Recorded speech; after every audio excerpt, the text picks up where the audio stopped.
How much would you maybe like to get Zalance Hurd, first team reps in particular, this week, if at all, and see what he can do after testing that out in the preseason? Yeah, I think the plan is to get him in, certainly, with the first unit, and see how that mix goes as well. And look, I think part of it was, to take an offensive tackle going against Florida State's defensive ends didn't seem to be the smartest thing to do in week one. But, I think in week two, I think this is a good opportunity to get him in and give him an opportunity to play a little bit. So, excited about getting a chance to see him play. Hey, Coach, would you like to play some more wide receivers this week? Chris Hilton, maybe Shelton Sampson, some of those guys? I think Chris has deserved the opportunity to play some more regardless. If we're playing, and Grambling is going to present a great challenge for us. I think Chris, and again, regardless of the competition, regardless of who we were playing, Chris is, he's put himself in a position in the way he's practiced to get more reps. So Chris is going to be in the mix and getting out there. He's shown enough to me in the way he's handled himself that he deserves to get in there. Sheldon's still learning. It's still a process with him, and he's getting there. And look, there's a lot of freshmen that travel for us and we took them on this the trip because we wanted them to get that experience. And a lot of these guys will get there, but they're still cooking. They're still in the oven. And I think we'd be a little early to take them out, but they're going to start popping and start playing this year for us, and he's certainly one of them. Hey, Coach, right here. Any injury report update for today? Yeah, Goodwin is upgraded to probable, and I think Anderson as well. Both of those guys are probable. Hey, Coach, up here. Yeah.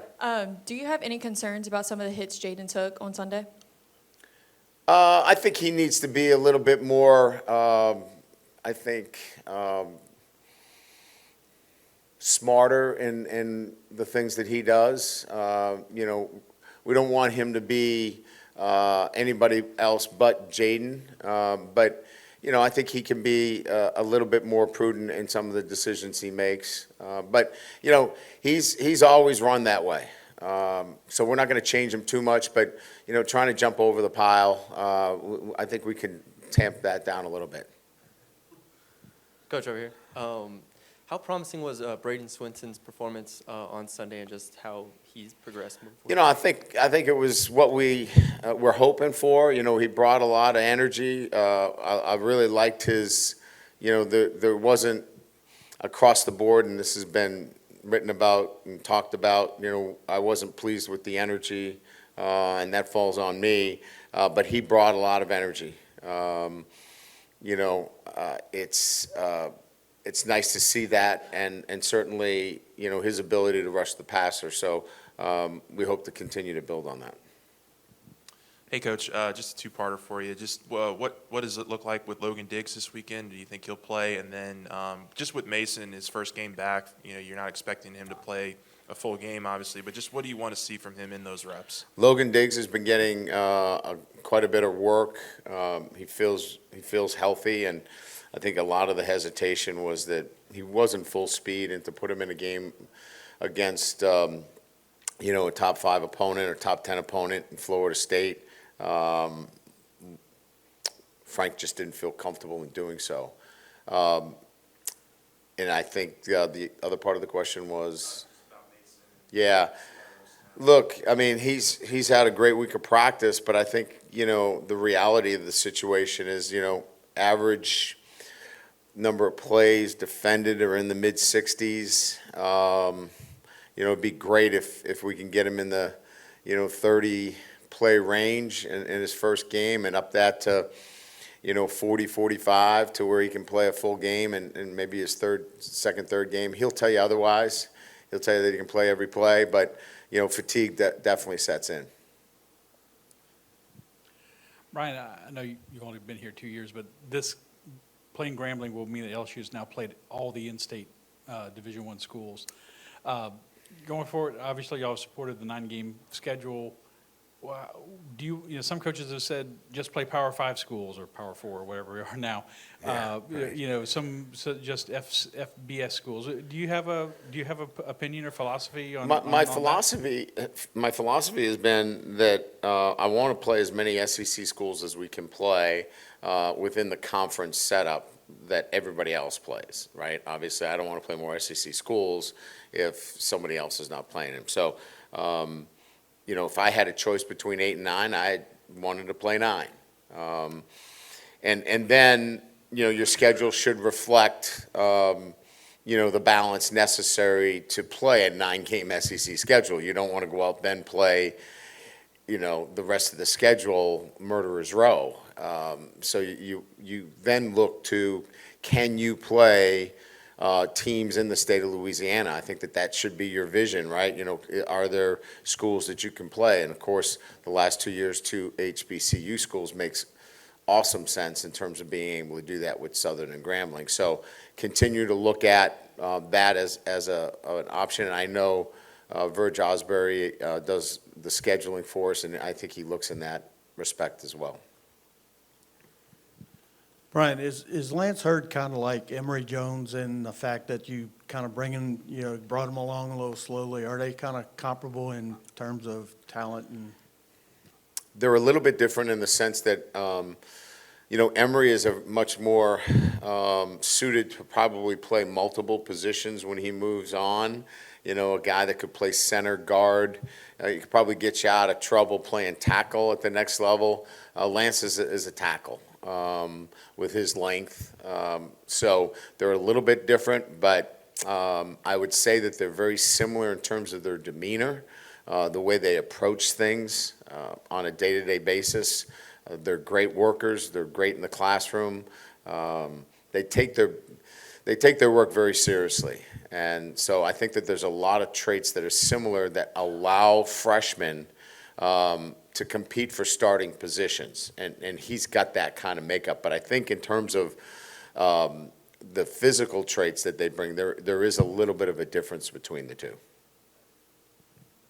Hey, Coach. I know you said that the team practices and prepares well for games, but do you think their mindset is better going into this week?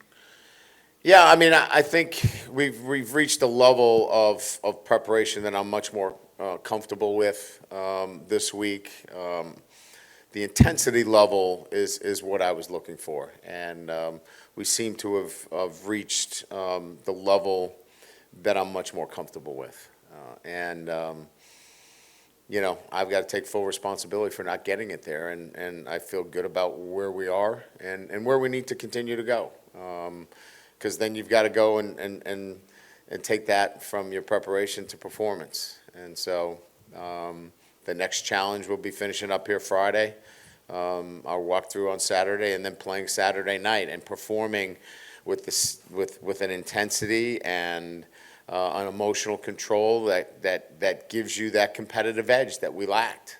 And that's what we're looking for from this team. They know. I don't know what our guy said the other day. I hadn't talked to Mike about it, but I'm sure they probably talked in a similar vein because they've heard the same message. We've got to play with a competitive edge that we lacked, and I didn't do a good enough job of creating that. I've seen it this week from our guys.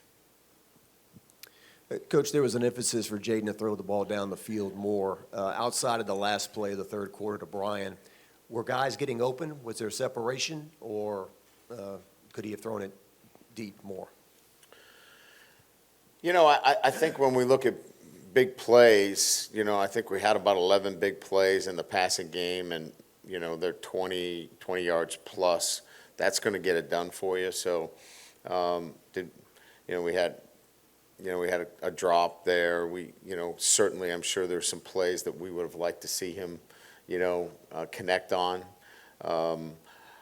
I think at the end of the day, we're calling the plays necessary for us to be explosive offensively. We have to execute at a higher level, both at quarterback, wide receiver, and from a protection standpoint.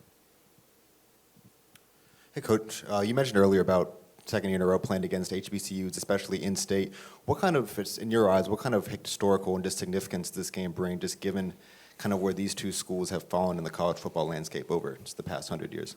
I think it speaks to the proud tradition of college football in the state of Louisiana. To have, a national championship team in LSU and another championship team at the FBS level in Grambling, and the great history of Grambling. For those two teams playing in the state of Louisiana, I think it says a lot about, the state of football in Louisiana.